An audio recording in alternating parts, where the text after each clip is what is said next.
Hello, and welcome back to this episode of the PD Smash Podcast.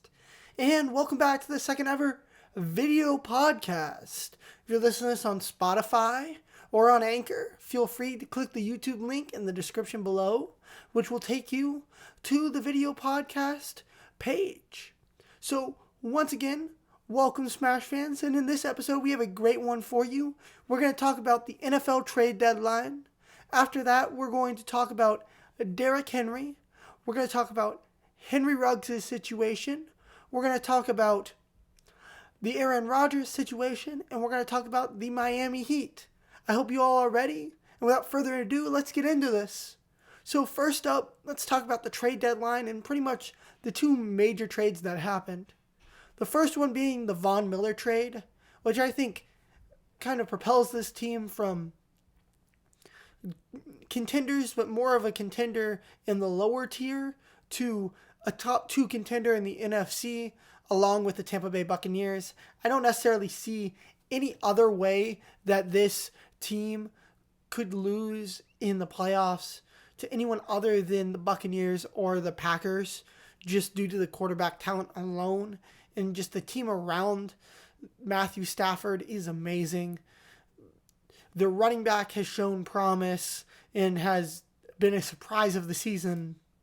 Cooper Kupp has turned into one of the best receivers in the league. Tyler Higbee is a good tight end. Defensive line is now ridiculous. Linebacking core is about average. Cornerbacks are amazing. Secondary, safeties, that type of thing is also good. This team is just the best roster in the NFL, hands down. And it's great to see. And I think the LA fans, more specifically really Rams fans, deserve this after all the time in St. Louis. So congratulations, Rams. Continue to be you. And hopefully you guys will win the Super Bowl this year for your fandom, as it is clear the Washington football team is not going to get there. They're just not, and I've accepted that. I may be sad, but I accepted it. Regardless, now moving on to something else that was sad, was how it ended up happening. Von Miller had been a Denver Broncos lifer, it seemed, and he was just really sad when it all happened. And I think it was not a great thing that the organization did when they just traded him without telling him at all. Von Miller is giving so much to that organization. He helped lead a team to a Super Bowl and helped lead the defense that really carried them, not even just in that Super Bowl, but just in general during that time, because Peyton Manning was a shell of himself. And it's just really sad to see the Broncos do something like that to Von Miller. But regardless, I'm glad for Von Miller that he's out of that situation, because, well, Denver is bad.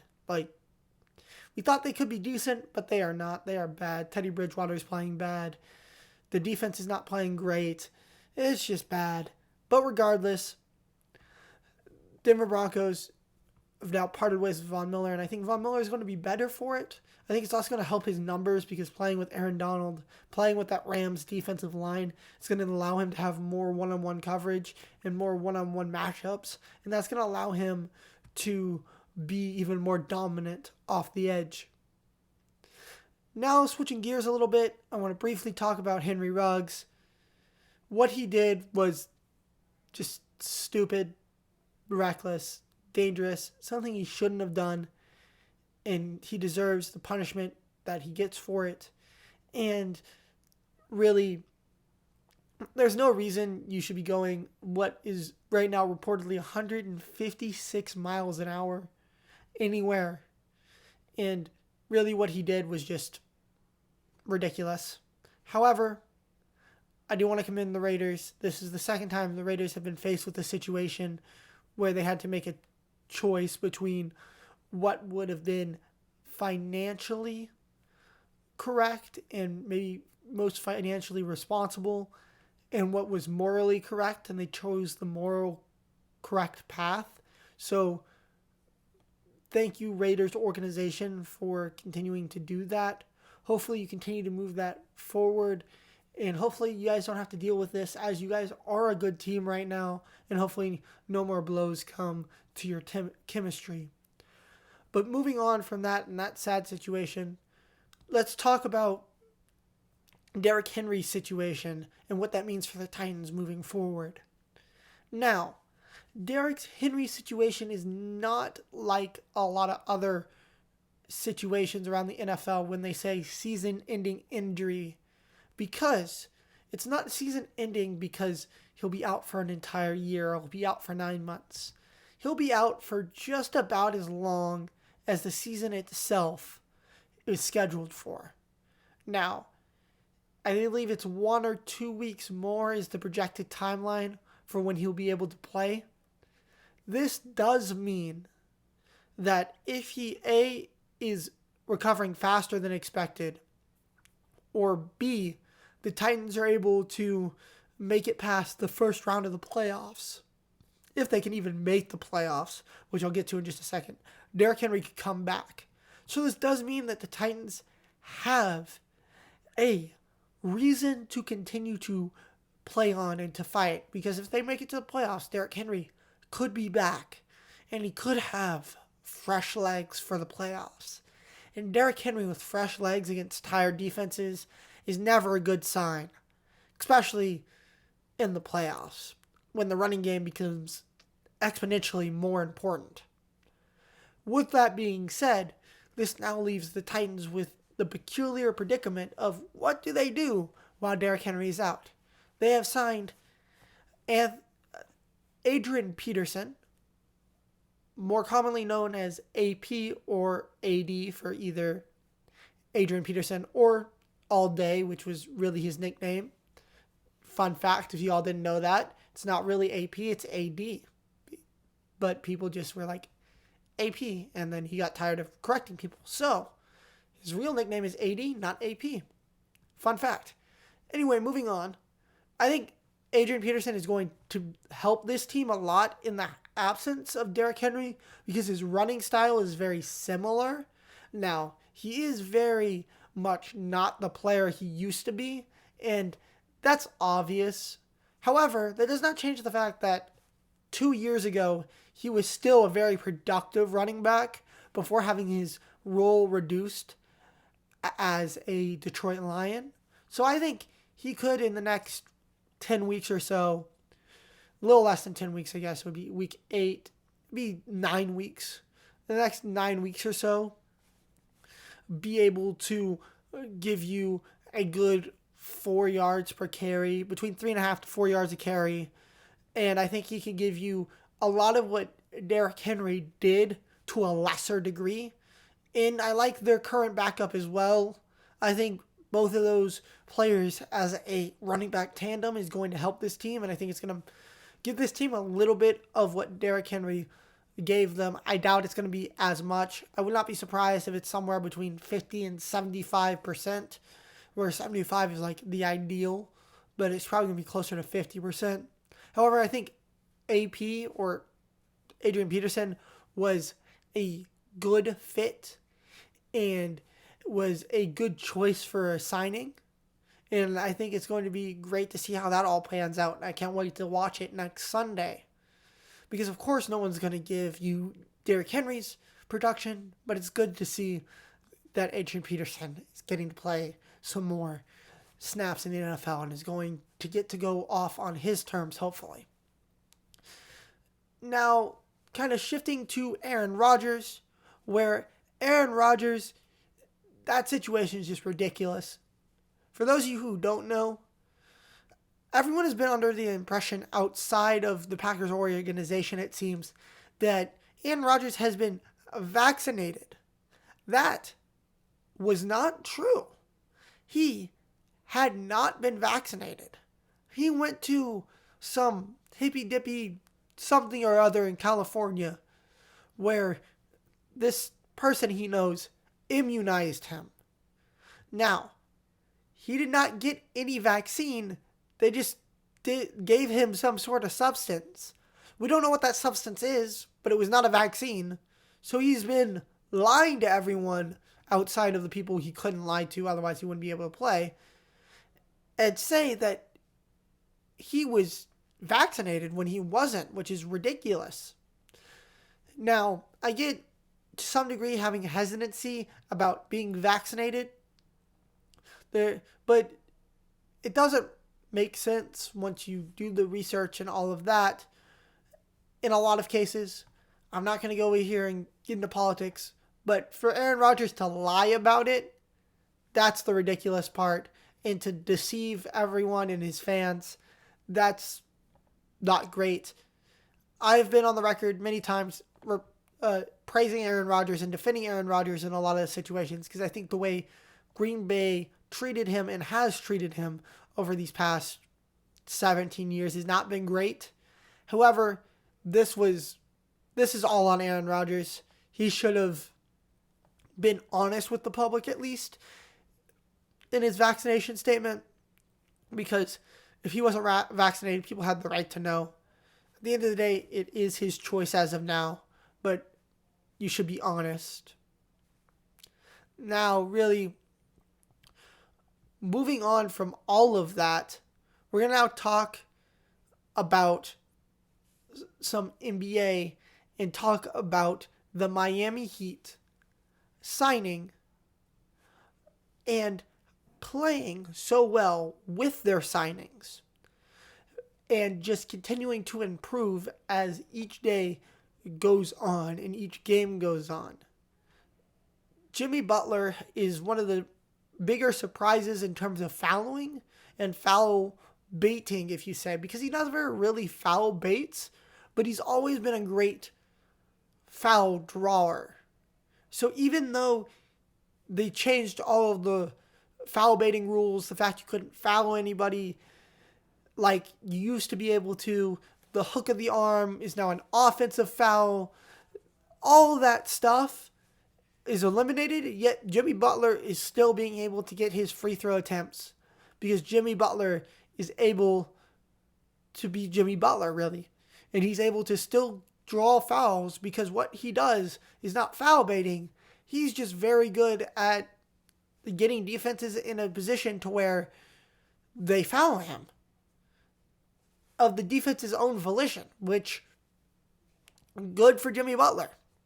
But not only that, Bam has taken a step as both a playmaker, not a playmaker, my apologies. He's taken a step as a scorer. I think he's taken a little bit of a step as a defender, a step as a rebounder. His playmaking has regressed a little bit, but that I believe is mostly due to the fact that Kyle Lowry is on the team, Kyle Lowry has been doing a really good job playmaking and being a hustle guy on the team. And this past game, I believe it was either this past game or the game before that, he had his first good game as a Raptor. Not a Raptor, my apologies. A Heat member, which is very good to see. I think he fits really well with that culture. And I think moving forward, it's going to make his life a lot easier and he's going to have a lot of fun there. Tyler Hero is showing now why he was a deal breaker in the James Harden trade so far this season, being the best player off the bench and one of the best players in the league so far. And you just have a bunch of good supporting pieces around them. Duncan Robinson is good. Everyone around them is good. Their bench is good. PJ Tucker is amazing. It's just, sorry for that. It's just amazing to see all of the things that the Heat have been able to do and how they were able to reboot since they had that disappointing season last year. Another real NBA topic, little bonus topic for you all, is I want to talk about Ja Morant's dominance so far and the step he's taken. Because it looked like after the rookie campaign that Ja Morant, as good as he could be, would not be close to Zion in terms of talent and where they hit and potential. However, this year, he's proved me wrong. I thought that Ja Morant was going to plateau at probably a second team All-NBA at the very best. And he's playing right now like he deserves possibly a first team spot in his third season, which is ridiculous, A. But B, just kudos to him in general for playing his absolute mind off and just being able to be as good as he possibly can, as fast as he has, and always being able to be a leader on that team, both with his actions and with his words, while staying out of trouble and just being an overall great teammate. So great job to Ja Morant for that. Continue being you, Ja. You're doing great. And yeah, I was wrong about Ja Morant, and I hope he does do well, and I hope the Grizzlies do make the playoffs because they've been so close. They've been so close to like breaking through and being like that sixth seed a few times. And last year, not 2 years ago in the bubble, they missed the playoffs because of the play-in. This year they made the playoffs because of the play-in. Hopefully this year they skip the play-in altogether and they get the sixth seed. Because I really do think the Grizzlies, with Ja Morant playing the way he is a really good team and one that is dangerous in the playoffs. I'm not saying they're a contender anywhere near that, but they will be dangerous in the playoffs and will give anyone some run.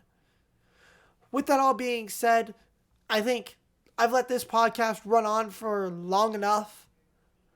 But before I go, I do want to talk about one final thing, and that is Mike White and just overall all of the quarterbacks of last weekend and how good they all were, and more specifically the backup quarterbacks last weekend, because Geno Smith got a win, Trevor Siemian got a win, Mike White got a win, and Cooper Rush got a win. All of them were backups. They all got the win this past weekend. So congratulations to you all. The only one that actually looked really good was Mike White. And there are a lot of things I have to say about Mike White. However, the main thing is that I do believe he'll be able to capitalize on this game-to-game basis on which Zach Wilson's injury is on. And I think he'll probably play at least 2 more games. And if he's able to keep it close against the Colts tomorrow and able to keep it even like within a range of the Bills and they don't get absolutely demolished, then you're going to have a player a lot like what happened in years previous with Teddy Bridgewater, Taylor Heineke, and a host of others, where because of an injury, they're going to be able to step in, play well, and get a starting job elsewhere or within the team. So we'll see what happens. But overall, great job to all the quarterbacks. I cannot wait to see what Trevor Siemian does this coming week, if he does start over Taysom Hill, and if Mike White can continue to be how good he has been that past week. And even the week before that, he had a rocky start, but you could see the throws that he made. Some of them were very good throws. However, with all that being said, thank you so much, Smash fans, for tuning into this podcast. I know this one was a little more hectic than usual. However, as I get these video podcasts more and more nailed down and I get my setup finalized, I'm not currently in my own setup. This is a friend of mine's setup. But once I get that finalized, once I get everything down pat, these will be a little more streamlined. However, I hope it still was a good episode for you all. I think it was a good episode. Thank you so much, Smash fans. If you want to hear more about my thoughts on Mike White, go check out my article at pdsmashsports.com. If you want to listen to me talk about a host of NBA or NFL topics, feel free to check out the podcast section of my blog. Again, it's pdsmashsports.com.